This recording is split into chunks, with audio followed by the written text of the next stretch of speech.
ابن جوزی نے لکھا ہے سینکڑوں سال پہلے، آج کے کسی عالم کی بات بتاتا تو لوگ انکار کو، سینکڑوں سال کہتے ہیں بلخ میں قحط پڑ گیا، لوگ ہجرت کر کے سمرقند آ گئے، ایک سیدوں کا خاندان بھی آیا، ایک ایسی خاتون بھی آئی جس کے ساتھ 3 بیٹیاں تھی، بیٹا بھی کوئی نہیں، خاوند فوت ہو گیا، مسجد کے ساتھ مہمان خانے بنے ہوتے تھے، وہاں اس نے بچوں کو ٹھہرایا اور نکلی سمرقند میں کہ کوئی آدمی مل جائے، تو وہ سیٹھ صاحب چودھری صاحب کہنے لگے مجھے کیسے پتا چلے گا تو سید ہے، مجھے بتاؤ، کسی کو چوک میں کھڑا کر کے کہا جائے بتاؤ تو کون ہوتا ہے، اس شخص کا کیا اشر ہوتا ہے، کیا حال ہوتا ہے، کہا کیسے پتا چلے گا؟ تو سید زادی نے اپنا پلو کھولا اور اپنے آنسو دونوں آنکھوں سے صاف کیے تو کہنے لگی اللہ تیرا بھلا کرے، میں ثابت نہیں کر سکتی کہ میں حضور کا خاندان، میرے پاس کوئی دلیل نہیں، میں نہیں بتا سکتی، چل ٹھیک ہے، چلی گئی۔ کسی نے بتایا کہ یہاں ایک یہودی بھی رہتا ہے، وہ بڑا سخی ہے، یا آتش پرست ہے، یا پارسی ہے کافر غیر، سخی بڑا ہے، اس کے پاس گئی، بیٹھی رہی، لوگ بیٹھے تھے، جب چلے گئے تو قریب گئی، کہنے لگی مجبور ہوں، پریشان ہوں، غریب نہیں ہوں، کہنے لگا بی بی تجھے کبھی دیکھا نہیں، سمرقند کی اتنی آبادی نہیں، میں سارے شہر، تو کون ہے؟ تو کہنے لگی تعارف نہ ہی پوچھے تو اچھا ہے۔ اس نے کہا چلو اگر پتہ چل جائے تو، کہنے لگی میں مسلمانوں کے نبی کی اولاد ہوں، مسلمانوں، اس نے کہا پیغمبر خدا کی اولاد، اٹھ کے کھڑا ہو گیا، بی بی کو ساتھ لیا، گھر گیا، کہنے لگا جو صاف ستھرا کمرہ ہے نا اسے پھر دھو ڈالو، ایک دفعہ پھر دھو ڈالو، کمرہ دھلایا، صاف کرایا، پھر کہنے لگا بی بی میرے برتن زیادہ صاف ستھرے نہیں، میں نئے نہ خرید کے لا دوں، پھر نئے برتن لایا، پھر اپنے بچوں سے کہنے لگا اونچا نہ بھولنا کہ سیدہ فاطمہ کی شہزادیاں آئی ہیں، یہاں کوئی شخص اونچی بات نہ کرے۔ پھر کہنے لگا بی بی جو میرا بالکل طیب اور حلال رزق ہے نا، یہ اس میں سے لنگر ہے، لیکن چونکہ میں غیر مسلم ہوں، مجھے سلیقے نہیں آتے، جیسا تیسا بھی ہو نا اسے قبول کر لینا۔ خاتون کو کہنے لگا یہ گھر ہے، جب تک جی چاہے یہاں رہنا، اور دیکھنا ہو سکے تو رات اپنے نبی سے سفارش کرنا، میرا بھی کوئی مسئلہ، میری بھی کوئی قبولیت کہیں ہو جائے۔ وہ مسلمان کہلانے والا رات کو سویا، کہتے ہیں جنت سجی ہوئی ہے، لوگ جنت میں جا رہے ہیں، لائنیں لگی ہوئی ہیں، نبی پاک لوگوں کو جنت میں بھیج رہے ہیں، میں بھی دوڑ کے لائن میں لگ گیا، فرشتے نے میرا بازو پکڑا، کہا پیچھے ہٹ، تو میں دوڑ کے حضور کی بارگاہ میں گیا، میں حضور سارے جنت میں جا رہے ہیں، یہ مجھے نہیں جانے دیتا۔ نبی پاک نے فرمایا تو کون ہے؟ کہ یا رسول اللہ میں مسلمان ہوں۔ کہتے حضور مجھ سے فرمانے لگے کوئی دلیل ہے تیرے پاس؟ دلیل ہے کوئی تیرے پاس؟ میں چپ کر گیا، فرمایا میری بیٹی تیرے دروازے پر آ ہی گئی تھی تو دلیلیں پوچھنے لگ گیا تھا۔ فرمایا جا دوڑ جا، سویرے آنکھ کھلی تو گلیوں میں ڈھونڈتا پھرتا ہے، تلاش کرتا پھرتا ہے، کونے کونے میں جاتا ہے، وہ سادات کا گھرانہ کہاں گیا، ڈھونڈتے ڈھونڈتے اس غیر مسلم کے دروازے پہ جا کے پہچان لیا، تو کہنے لگا خدا کا واسطہ جو تو نے نوکری کی ہے نا ان کی مجھ سے 11 گنا لے لے، یہ سادات کا گھر مجھے دے دے۔ تو کہنے لگا کل تو آتا تو شاید بات اور ہوتی، آج بات اور ہے۔ اس نے کہا مہربانی کر، کہا نہیں کل تو آتا تو معاملہ اور تھا، آج معاملہ آج اور ہے، رنگ بدل گیا ہے، حالات تبدیل ہو گئے ہیں، اب تو دیکھتا کیا ہے، جا دوڑ جا۔ کہنے لگا نہیں مہربانی کر، دے دے، تو غیر مسلم میں تیرا کیا تعلق؟ کہنے لگا چپ کر، غیر مسلم میں کل تک تھا، کل سے سجدوں سے پیار کیا ہے تو میرے حالات سنور گئے ہیں، وہ جو نظارے تو نے رات خواب میں دیکھے ہیں میں نے جاگتی آنکھوں سے دیکھے ہیں، میں نے جاگتی آنکھوں سے، اور تو نے کسی مفتی پیر عالم کے ہاتھ پہ کلمہ پڑھا ہے، میں نے رات محمد عربی کے ہاتھ پہ کلمہ پڑھا۔ حضرت عمر جب نعرہ لگاتے نا تو کیسے کس طرح کانپتے، سفیر آتے روم کے ملنے کے لیے تو کہتے جاؤ عمر نفل پڑھ رہے ہیں، ٹائم کوئی نہیں۔ ایک دن اندر میٹنگ ہو رہی تھی، حضرت عمر میٹنگ میں بیٹھے تھے، آپ کے بیٹے ملنے آئے عبداللہ ابن عمر. ابا جی اندر آ جاؤ. فرمایا دروازے پہ کھڑا ہو, میں ضروری بات کر رہا ہوں, اندر نہ آنا. جناب عبداللہ ابن عمر کہتے ہیں میں دروازے پہ کھڑا ہو گیا. تھوڑی دیر گزری تو امام حسین بھی آ گئے. ایک حدیث میں ایک روایت میں امام حسن کا لفظ بھی ہے. امام حسین آئے, آ کے عبداللہ ابن عمر سے کہنے لگے عمر فاروق اندر ہے؟ تو کہا وہ اندر تو ہے. تو کہا آپ کیوں دروازے پہ کھڑے؟ کہنے لگے ابا جی نے کہا ہے یہاں انتظار کرو, میں کوئی ضروری بات کر رہا ہوں. لیکن شہزادے میرے لیے کہا ہے, میرے لیے, آپ جانا چاہیں تو چلے جائیں. امام حسین کہنے لگے امیر المومنین کوئی بات کر رہے ہوں گے, میں ظہر کے وقت مسجد میں مل لوں گا, ظہر کا ٹائم آئے گا نا تو میں مسجد میں مل لوں گا. یہ کہہ کے چلے گئے. حضرت عمر باہر آئے تو حضرت عبداللہ ابن عمر سے کہا کہ کوئی آیا تو نہیں؟ عرض کی حضور حسین ابن علی آئے.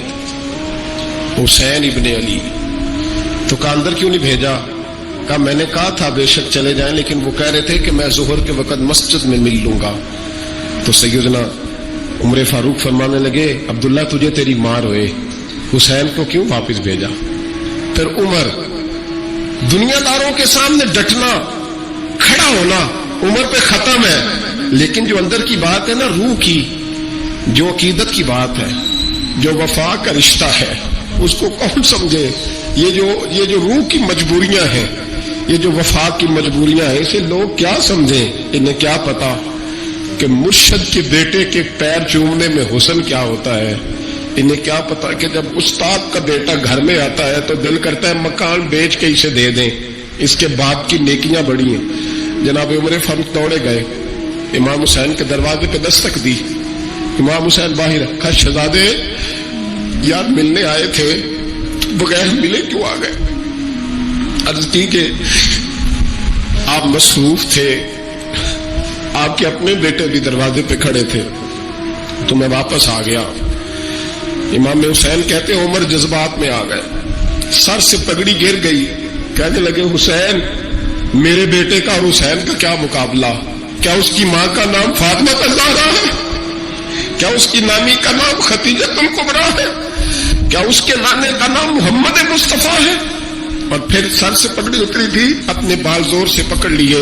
کہنے لگے حسین میں نا مکے میں اونٹ چرایا کرتا تھا اور ڈنڈوں سے مار کھاتا تھا اپنے باپ سے. یہ جو آج ساری دنیا میں عمر کے نعرے لگتے ہیں, یہ تیرے نانے کا صدقہ ہے. شہزادے میری وفا اور میری وفا میں جب تیرا دل کرے نا توڑ کے آ جایا کر. عمر تو لوگ ایک دن امام حسین نے آگے نا جناب فاروق اعظم سے کہا, خطبہ دے رہے تھے بچوں کی تبھی شروع میں, پتہ نہیں کیا بات آئی امام حسین کے دل میں. کہنے لگے عمر نیچے اترو, یہ میرے نانا کا ممبر ہے. تو حضرت سیدنا عمر سنو, کبھی میرا بھی بچہ آ جائے تو میں کہتا ہوں اس کو پکڑو یار, بچوں کو تو نہیں نا جمعوں میں مطلب ذکر کیا جاتا, اترنا میرے نانے کا ممبر ہے. جناب عمر اتر کے نیچے کھڑے ہو گئے. تو کہا جا کے اپنے نانے کے ممبر پہ بیٹھ. تو حضرت عمر رو پڑے, کہنے لگے شہزادے میرے نانے کا ممبر ہی کوئی نہیں ہے ہی نہیں, یہ ممبر یہ مصلی یہ تیرے نانے کی شان ہے, میرے نانے کا کوئی ممبر نہیں, تیرے ہی نانے کا ممبر ہے. تھوڑی دیر کھڑے رہے تو امام حسین کہنے لگے اچھا کوئی نہیں آپ کے نانے کا ممبر کا نہیں. کہا چلو پھر میرے نانے کے ممبر پہ بیٹھ جاؤ, چلو خیر ہے, کوئی نہیں آپ کے نانے کا. کہا نہیں. تو کہا کوئی نہیں پھر میرے نانے کے. جب حضرت عمر بیٹھے تو بڑا شاندار جملہ کہا, فرمانے لگے میں ممبر پر مرضی سے نہیں بیٹھا تھا, مجھے ابو بکر نے بٹھایا تھا, اور پھر حسین کے کہنے پہ میں اترا ہوں, اب مجھے حسین نے بٹھایا ہے.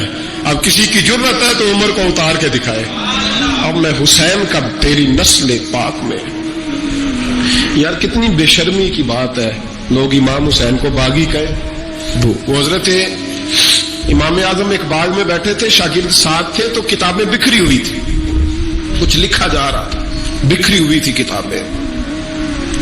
امام محمد بھی بیٹھے تھے, امام ابو یوسف, کئی اور شاگرد بیٹھے تھے. تو جب لکھتے ہیں نا یہ لوگ تو حوالوں کی تلاش ہوتی ہے, کتابیں بکھری ہیں, صفحے بکھرے. بچے گیند کے ساتھ کھیل رہے تھے, تو گیند اچانک باغ میں آئی, تو ایک چھوٹا سا بچہ گیند لینے آیا, تو امام اعظم اٹھ کے کھڑے ہو گئے. وہ بچہ گیند لے کے چلا گیا, کتابیں ساری پھر بکھر گئیں, جو گود میں رکھی ہوئی تھی وہ بھی نیچے گر گئیں, کچھ صفحے بھی گر گئے. تھوڑی دیر کے بعد وہ بچہ چلا گیا, امام صاحب بیٹھ گئے, پھر آیا گیند گری آ کے باغ میں, تو وہ پھر بچہ لینے آیا, وہی بچہ. امام صاحب پھر کھڑے ہو, وہ کئی بار آیا, جتنی بار آیا کھڑے ہو گئے. کئی لوگ صبر نہیں کر پاتے, جلد باز ہوتے آج کل کے شاگردوں کی طرح. تو ایک شاگرد بول پڑے, کہنے لگے حضور وہ تو بچہ ہے 100 دفعہ آئے گا. اب 100 دفعہ کھڑے ہو گئے. فرمایا تو 100 کی بات کرتا ہے, یہ 1000 دفعہ بھی آیا تو میں کھڑا ہوں گا. کہا حضور بچہ ہے آپ کیوں کھڑے ہو گئے؟ فرمانے لگے معمولی بچہ نہیں, میرے استاد کا پوتا ہے. تو جس نے مجھے اللہ رسول کا نام بتایا اس کا پوتا ہے تو میں کھڑا نہ ہوں. اگر استاد کے پوتے کا یہ ادب ہے تو بتاؤ محمد عربی کے نواسے کا کیا ادب ہے؟ رسول اللہ صلی اللہ علیہ وسلم. لوگ سمجھتے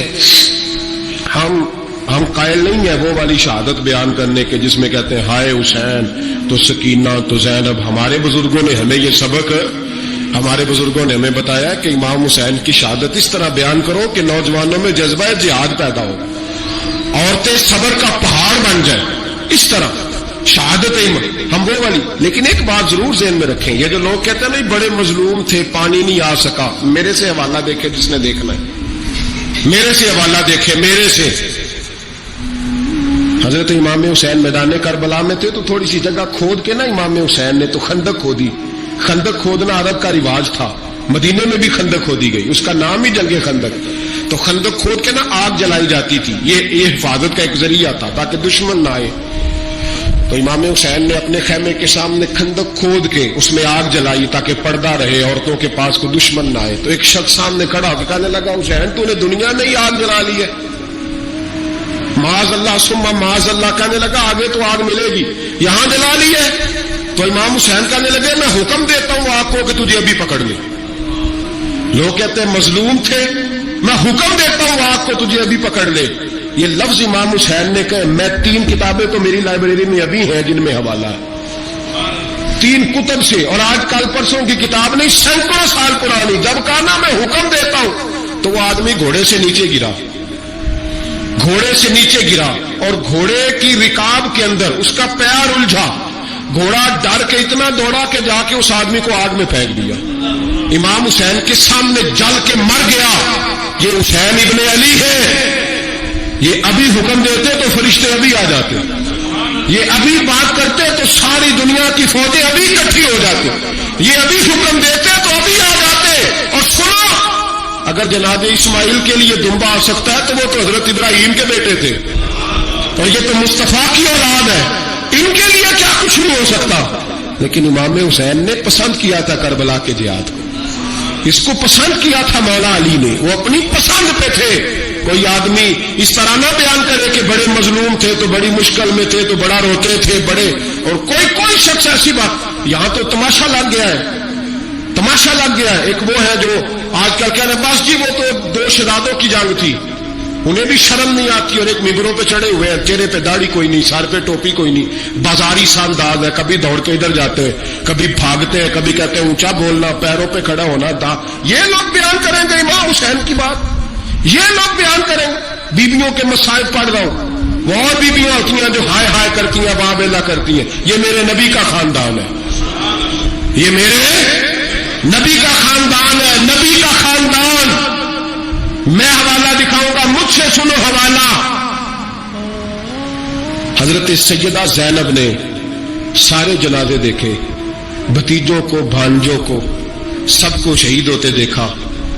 عورتیں ڈرتی میت کو ہاتھ نہیں لگاتی, چیختی ہیں بیویاں. لیکن حضرت جناب زینب نے پتہ کیا دیکھا تھا؟ وہ سننا ذرا. امام حسین کی لاش مبارک کربلا میں پڑی تھی, اور امام حسین کا سر کاٹ کے نیزے پہ چڑھایا گیا تھا, اور وہ بیویوں کے سامنے خالی سر چڑھ رہا تھا, اور سینکڑوں میل کا سفر کر کے دمشق کے بازاروں سے گزرتا وہ سر گیا. آج میں سر کی بات نہیں کرتا, سر کی. آپ مرد ہیں, جوان ہیں سارے, یہاں کسی کا کٹا ہوا ہاتھ پھینک دیا جائے نا, ہاتھ تو لوگ چیخے مار کے دوڑ جائیں گے. بلکہ ہاتھ تو دور رہا, کسی کی انگلی کاٹ کے یہاں پھینکی جائے تو لوگ چیخے مار کے مرد دوڑ جائیں گے. لیکن کٹا ہوا سر دیکھا, لاشیں دیکھے, یزید کا دربار آیا.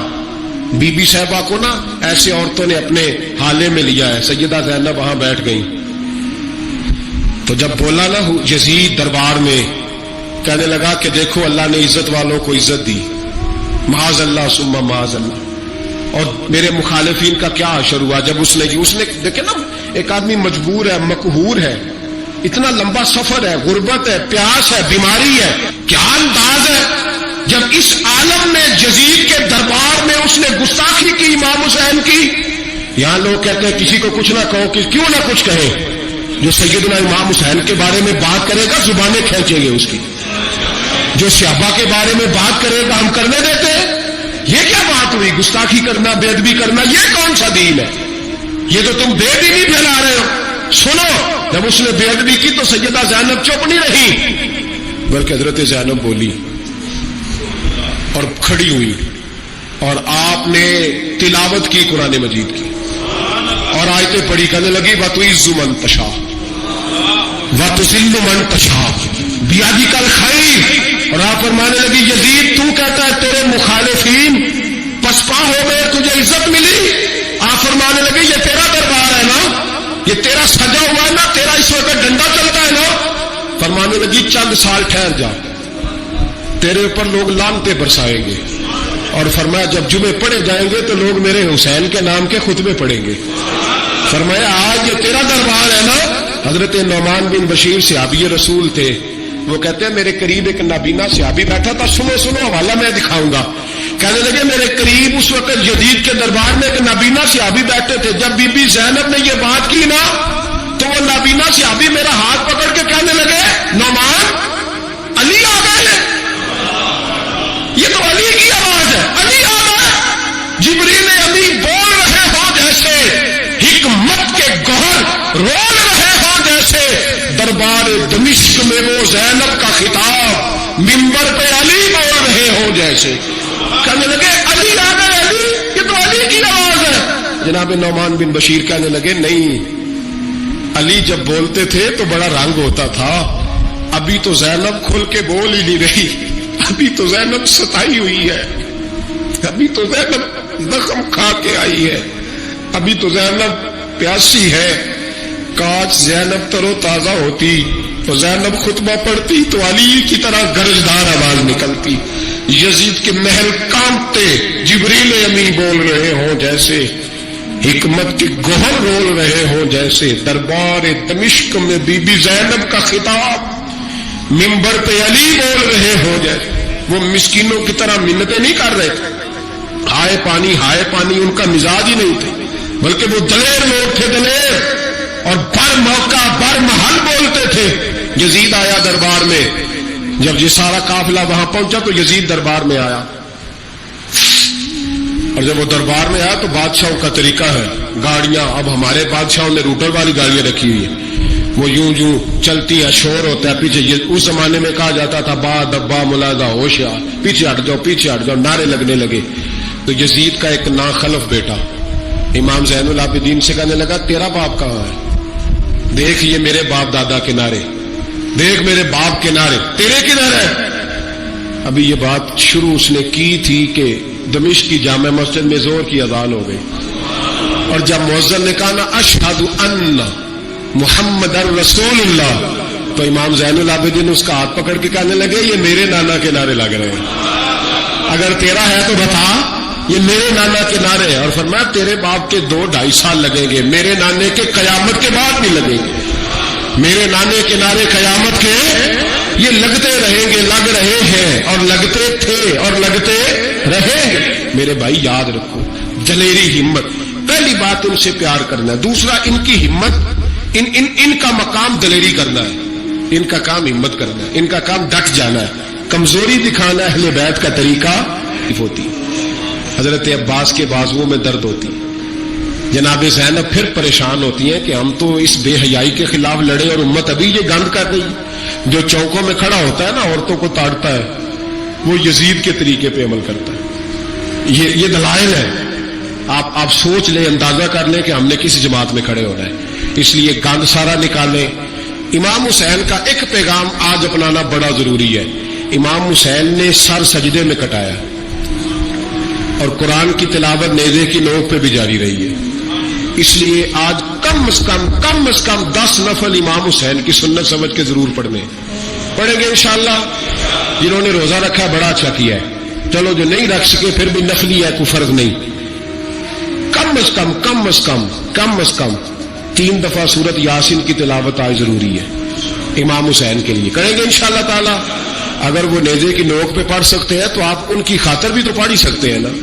تو بہت ضروری کام آج نفل پڑھنا ہے، اور بہت ضروری کام آج قرآن پاک کی تلاوت کرنا. کریں گے انشاءاللہ تعالی. حضرت عبداللہ ابن مسعود رضی اللہ تعالیٰ عنہ حدیث کے راوی ہیں، حضور نے فرمایا جس کے دل میں رائی کے دانے کے برابر بھی تکبر ہوا وہ شخص جنت میں نہیں جائے گا. تو عرض کی یا رسول اللہ صلی اللہ علیہ وسلم، ایک آدمی اچھا لباس پہنتا ہے، اچھا بن کے رہنا چاہتا ہے، صاف ستھرا بن کے رہنا چاہتا ہے، تو کیا یہ بھی تکبر ہے؟ تو سرکار نے فرمایا نہیں، اللہ تو خوبصورت ہے، خوبصورتی کو تو پسند فرماتا ہے. تو یا رسول اللہ صلی اللہ علیہ وسلم پھر تقسیم کس طرح کرے؟ تکبر کے مفہوم کو کیسے سمجھے؟ تو 2 باتیں نبی پاک علیہ السلام نے ارشاد فرمائی. سارے عنوان کو ان 2 باتوں میں سمجھا جا سکتا ہے. محبوب فرمانے لگے تکبر تو یہ ہے کہ بندہ حق قبول نہ کرے اور دوسرے بندوں کو اپنوں سے حقیر سمجھے. اگر تیرا کوئی بھی کمال قبول حق میں رکاوٹ بن گیا تب تو متکبر ہے، اور اگر کسی بھی مقام پر جا کر تو کسی کو حقیر سمجھنے لگ گیا ہے پھر تو متکبر ہے. ورنہ اچھا لباس پہننے سے بندہ متکبر نہیں ہوتا، اچھی گاڑی میں بیٹھنے سے بندہ متکبر نہیں ہوتا، اچھے گھر میں رہنے سے بندہ متکبر. بلکہ حضرت باجید بستامی رحمۃ اللہ علیہ تو یہاں تک فرماتے ہیں کہ میں نے بہت بڑے بڑے مکانوں میں درویش بستے دیکھے اور میں نے بڑے بڑے جبوں کے اندر تکبر کو ملاحظہ کیا، غرور دیکھا میں نے وہاں. عزیز دوستو، اپنے ذہنی سطح اس طرح کی بنائی جائے کہ مزاجوں میں ٹھہراؤ رہے، طبیعتوں میں. ہمیں نا 2-3 چیز، اور جناب مجھے تکلیف ہے، میں ذرا جلدی چیک کرانا. سب کو تکلیف ہی ہوتی ہے، سارے تکلیف سے ہی آتے ہیں، باہر بیٹھو دیکھ لیتے ہیں. علم اس کا نام ہے کہ دوسروں کو جاہل سمجھا جائے. علم اس کا نام ہے کہ آپ کو شعور ہی نہ آئے. علم تو آگہی سکھاتا ہے. اگر کوئی عالم ہو کر اپنی ماں کے پیر نہیں دباتا تو پھر اس کے علم نے اسے کچھ بھی نہیں سکھایا، اس کے علم نے اسے کچھ. حضرت عبداللہ بن عمر رضی اللہ تعالیٰ عنہ اور حضرت عبداللہ بن عمر دونوں بیٹھے تھے. ایک صحابی ہیں عبداللہ بن عمر بن عاص رضی اللہ تعالیٰ عنہ، اور ایک سیدنا فاروق اعظم کے بیٹے ہیں جن کو عبداللہ بن عمر کہا جاتا ہے. دونوں بیٹھے تھے. عبداللہ بن عمر اٹھ کے چلے گئے تو عبداللہ بن عمر نے رونا شروع کر دیا. عزیز بھائیوں، مزاجوں کے اندر حضرت شیخ سعدی رحمت اللہ، میں نے کچھ لوگوں کو دیکھا ہے اگر کوئی نیک کام کر لیتے ہیں نا تو پھر وہ کہتے ہیں چونکہ میں نے کیا لہذا ساری دنیا فوراً یہ کرے. آپ یہ کیوں نہیں سمجھتے کہ رب نے آپ کو توفیق دی ہے تو آپ عاجز ہو جائیں اللہ کے بندے، آپ عاجزی اختیار کریں. وہ کہتے ہیں چونکہ میں کرتا ہوں لہذا میں اب اتنا بڑا آدمی ہوں تو فلانے فلانے فلانے فلانے بندے تو ٹھیک ہی نہیں. حضرت سعدی شیرازی کہتے ہیں کہ تہجد کا ٹائم تھا. پرانے زمانے میں نا لوگ مسافر اکثر رات مسجدوں میں آ کے گزارتے تھے. تو کہتے ہیں مسجد میں لوگ سوئے ہوئے تھے سارے، تہجد کا ٹائم تھا، میں تہجد کی نماز پڑھ رہا تھا، میرے والد بھی ساتھ تھے. تو میں نے اپنے ابا جی سے کہا یہ دیکھو کتنے بد نصیب ہیں، نفلوں کا ٹائم ہے اور یہ سوئے ہوئے، کتنے بد نصیب ہیں. میں تہجد پڑھ رہا ہوں، اللہ اللہ کر رہا ہوں، یہ سوئے ہوئے ہیں. تو فرماتے ہیں میرے والد کہنے لگے کاش تو بھی سویا ہی رہتا، لوگوں کے کپڑے تو نہ پھاڑتا. کاش تو بھی، تیرا سونا ہی بہتر تھا، اس تہجد سے تو سویا ہی رہتا تو بہتر تھا، کپڑے تو نہ پھاڑتا لوگوں کے. او خدا کے بندے، اگر تو نے پڑھی ہے تو تیرا اور رب کا رشتہ ہے، اس کی بنیاد پر تو دوسروں کو حقیر جاننے لگ گیا ہے. اس کی بنیاد پر علم پڑھے دا مان نہ کریے ماتا کی میں پڑھیا، او جبار کہار کہاوے متے روڑ دے میں دودھ کڑیا. تھوڑا سا اپنے طبیعت میں عاجزی پیدا کر. یہ تو دیکھیں نا کتنے بڑے بزرگ ہیں. حضرت فضیل بن عیاض 60,000 لوگوں نے حج کیا، حضرت کے بھی وہ حجوں میں بہت 21واں 22واں حج تھا. کسی نے پوچھا حضور اس سال حج کے بارے میں آپ کا کیا خیال ہے؟ تو آپ فرمانے لگے جتنے بھی حاجی آئے سارے نیک تھے، حج ضرور قبول ہوگا اور اگر کسی وجہ سے کوئی کمی رہ گئی تو وہ میری نحوست کی وجہ سے رہ جائے گی، اس لیے کہ ان میں سب سے زیادہ گناہگار میں ہی ہوں۔ میری وجہ سے کوئی رہ گئی تو رہ گئی، ورنہ تو امید ہے خدا فضل ہی فرمائے گا۔ آپ کے مزاج میں جب عاجزی ہوتی ہے کہ نا، اگر آپ کسی مقام پہ فائز ہیں تو وہ تو اللہ نے دیا آپ کو، تو اب تو آپ کو اس مقام پر جا کے بھی عاجزی ہی کرنی چاہیے تھی، اور اگر آپ وہ عاجزی نہیں کر رہے تو اس کا مطلب ہے آپ بہت ساری خطاؤں کا شکار ہیں۔ ہمارے زمانے میں نا ایک رواج آیا ہے کمزوریاں بیان کرنے کا، اور کمزوری اکثر وہ بندہ بیان کرتا ہے جو اپنے آپ کو کچھ سمجھتا ہے۔ لوگ ایک دوسرے کی کمزوریاں ڈسکس کرتے ہیں، بلکہ پہلے تو لوگ لوگوں کی کمزوریاں بیان کرتے تھے، اب جماعتیں جماعتوں کی کمزوریاں بیان کرتے ہیں، اب پارٹیاں پوری پارٹیوں کی کمزوری بات اتنی اجتماعیت تک چلی گئی کہ سوچے محدود سے محدود تر ہو گئی۔ اللہ تعالیٰ نے ایک دفعہ حضرت موسیٰ کلیم اللہ علیہ السلام سے فرمایا کہ آپ کی قوم میں جو سب سے نیک آدمی ہے نا، اسے ڈھونڈ کے میری بارگاہ میں لائیں۔ حضرت موسیٰ علیہ السلام نے نا جس کو سب سے زیادہ نیک سمجھتے تھے اسے اللہ کے حضور پیش کیا، مالک یہ سب سے زیادہ نیک ہے، جسے حضرت موسیٰ کلیم نیک کہیں، وہ کتنا کو نیک ہوگا، یا اللہ یہ نیک ہے۔ حضرت موسیٰ علیہ السلام سے رب کریم نے فرمایا اب اس بندے کی ڈیوٹی لگاؤ کہ یہ اس قوم میں جو سب سے گناہگار ہے وہ بندہ ڈھونڈ کے لائے۔ اگر یہ ڈیوٹی ہماری لگتی تو پھر تو اللہ خیر کرے، سارے گناہگار تھے ماں سوائے میرے، خدا مجھے ایسی خدائی نہ دے کہ اپنے سوا کچھ دکھائی نہ دے۔ جناب اس کی ڈیوٹی لگائیں، حضرت موسیٰ کی گواہی ہے یہ سب سے زیادہ نیک ہے، اس کی ڈیوٹی لگائیں، یہ سب سے گناہگار بندہ ڈھونڈ کے لائے۔ آپ نے ڈیوٹی لگا دی تو وہ عرض کرنے لگے حضور 3 دن کی مہلت دے، میں بندہ ڈھونڈتا ہوں۔ 3 دن 3 راتیں گزر گئیں، آنے کا وقت آیا تو اسی نے ایک آدمی نے کیا کہ اپنے گلے میں رسی ڈالی اور اپنے ہی ہاتھ سے پکڑ کے لا کے حضرت موسیٰ کلیم کے دستے مبارک میں دے کے کہا حضور 3 دن کوشش کی ہے، سب سے زیادہ گناہگار میں ہی ہوں۔ برے بندے میں لبن ٹریا تے جگ تے ملیا نہ کوئی، تے اپنے اندر چاتی پائی تے میتھوں برا نہ کوئی، میں ہی ہوں۔ تو حضرت موسیٰ کلیم علیہ السلام فرمانے لگے یہ تو نے کس طرح تجزیہ کیا؟ عرض کی حضور بعض لوگوں کی نا چھوٹی موٹی کوتاہیاں میرے سامنے تھیں، اس پر میں نے غور کیا، لیکن ان کی غلطیاں یقینی نہیں تھیں، میرا گمان ہی تھا، پورا مجھے یقین نہیں تھا کہ یہ غلطیاں ہیں، لیکن جو میری غلطیاں تھیں ان کا مجھے پورا یقین تھا کہ یہ ہیں۔ کسی کی غلطیاں میرے سامنے یقینی نہیں تھی، اپنی کوتاہیاں میرے سامنے یقینی تھی، اور جو زیادہ یقینی چیزیں تھیں نا اس پر جب میں نے غور کیا تو پھر میں سمجھا کہ اس بستی میں سب سے گناہگار میں ہی ہوں۔ آپ مجھے نا بتائیں اب میرے لیے آپ نے کیا کرنا ہے؟ جناب موسیٰ وہیں کھڑے تھے تو رب کریم نے حضرت موسیٰ سے کلام فرمایا، وہی فرمائی، فرمایا میرے کلیم اس کو جو سب سے زیادہ فضیلت ملی ہے وہ نمازوں کی وجہ سے نہیں ملی، یہی اس کی عاجزی ہے جس کی وجہ سے رب نے سب سے زیادہ فضیلت عطا فرمائی۔ یہ اس کے ذہن کے اندر بات ہے جس سبب سے اللہ تعالیٰ نے اسے یہ اعزاز دیا۔ تھوڑا سا نا چیزوں کو سمجھا جائے، انسان اپنی ذہن سازی کرے، اپنے اوپر غور کرے۔ ہم اپنے آپ کو 2 4 5 چیزیں دیکھ کے تسلیاں دے کے بیٹھ جاتے ہیں کہ نہیں چھوڑ، تو ساری دنیا اتنی خراب ہے، تو فلانی نیکی بھی کرتا ہے۔ اس سے نا انسان کی روحانی زندگی کمزور پڑ جاتی ہے، اس کے افکار پہ میل کچیل چڑھنے لگ جاتی ہے، وہ آہستہ آہستہ کمزور ہونے لگ جاتا ہے۔ کچھ بھی فرق نہیں پڑتا، اگر طبیعت میں عاجزی آ جائے تو کوئی فرق مثلا کیا ہو جائے گا؟ اگر کوئی شخص تھوڑا بہت اگر کام کر لے، اگر کسی وقت وہ کوئی عاجزی اختیار کر لے تو اس سے فرق پڑ جائے گا۔ اور میں نے دیکھا سوسائٹی کا یہ ماحول بن گیا، وہ جناب تساں شاہ پر چکے ہے، اور بڑے اور انداز میں لوگ بات کرتے، اپنی طبیعتوں پہ بوجھ ڈالا جائے۔ ہمارے ہاں نا ایک لمبی لسٹ ہے ان لوگوں کی جن کی وجہ سے ان کے اپنے تکلیف میں یعنی کیا مثلا کیا کہہ سکتا ہے بندہ؟ داماد کو کہہ سکتا ہے کچھ، لیکن اس نے مصیبت کھڑی کی ہوئی ہے. وہ بیٹی کو نواسوں کو لے کے آتا ہے تو دروازے پہ چھوڑ کے چلا جاتا ہے, کہتا ہے اسٹیٹس ہی نہیں میرا.